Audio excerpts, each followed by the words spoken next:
Hello and welcome back, or welcome here. I cannot record this video apparently without my dog in the chair with me. She just won't leave me alone today, but I love it and I love her. So what I'm here to teach you today is an easy way to perform self-hypnosis. So let's get right into the juicy stuff. There are 4 steps to this process, and the third step can have add-ons if you'd like. So we'll go over those as well. So the first step is to set an intention. What is your intention for that session that you are about to go through? What do you want your end result to be? What are you using the self-hypnosis for? For example, your intention can be to have more self-confidence, or to start seeing abundance everywhere, or to become more abundant yourself. So figure out what your intention is, and it also helps to figure out why you want that intention. And the second step is where we actually get into the self-hypnosis. So the second step is your breath. Find yourself a comfortable position, close your eyes, and then we do this first step, which is breathing. Take 10 long, slow, deep breaths, with the exhales being longer than the inhales. So there's a few ways you could achieve this. You can count in for 5 and then count out for 7, for example. But the ultimate goal with these 10 breaths is to make your exhale longer than your inhale. And when you do this, it activates your parasympathetic nervous system, which is responsible for rest, relaxation, and getting your body out of its fight or flight mode, and so you can actually do some deep work in there. The third step, so we've got our intention, we've got our breathing, and now we've got our mantra. So there are a few things about a mantra, and I made a whole video on how to create a mantra that actually works, and I'll link that up here as well. However, to create a mantra, it needs to be positive and it needs to be present tense. So for example, don't say, I will no longer eat junk food as your mantra during your self-hypnosis.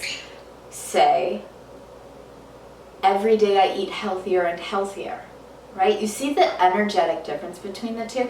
What do you think of when you say, I no longer eat junk food? You think of junk food. And when you say, every day I eat healthier and healthier, you think of healthier eating, right? And so allow your mantra to be positive and present tense. That's why I said every day. You could say more and more, right? Don't say anything like putting it in the future, like I will eat healthier, because that just signals to your subconscious that one day you'll do it, but not now, right? So positive and present tense. And then I had mentioned that step 3 could have some add-ons. If you want to add on to step 3 while you are saying your mantra, press your thumb and your ring finger together on your non-dominant hand would probably be better. And so every time you say your mantra, do that.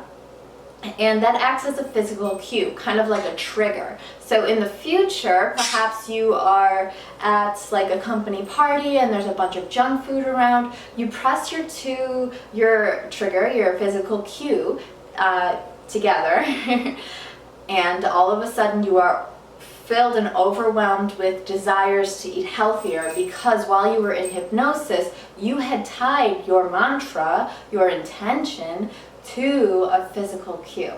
Another add-on for this step while you are saying your mantra, or directly after you were saying your mantra, is visualization.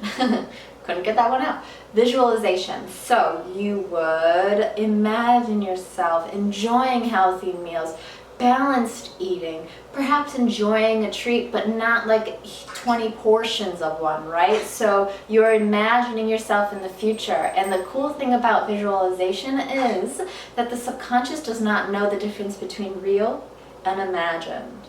And so when you are imagining something, your subconscious thinks it's happening already, and that's already beginning the repetition that is going to create a habit for you, a habit of healthy eating in this example's case.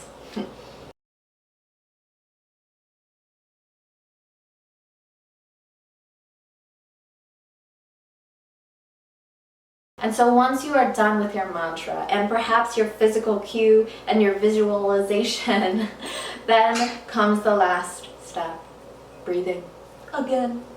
But this time you do a different breathing pattern. You do very huge inhales, you hold for a moment, and then you exhale. But then you do huge inhales and you hold for a moment, and then you exhale. So you're just kind of waking yourself back up into your normal state of awareness and consciousness in this everyday, day-to-day waking world. And you're good to go out and about on your day. If you want to know more about self-hypnosis, hear examples, take your practice further with different techniques that I didn't share in this video, learn the science behind hypnosis, learn childhood's influence on your adult life and how to change it, then join me. I would love to see you and hear from you in the course of Learn Self-Hypnosis. That's a very creative title. Maybe I'll change it before then. However, for now it's just Self-Hypnosis online course.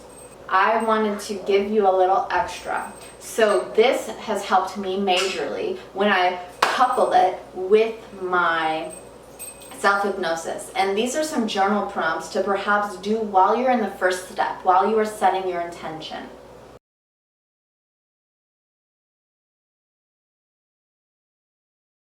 You may need to rewind to get all that, but go ahead and do so.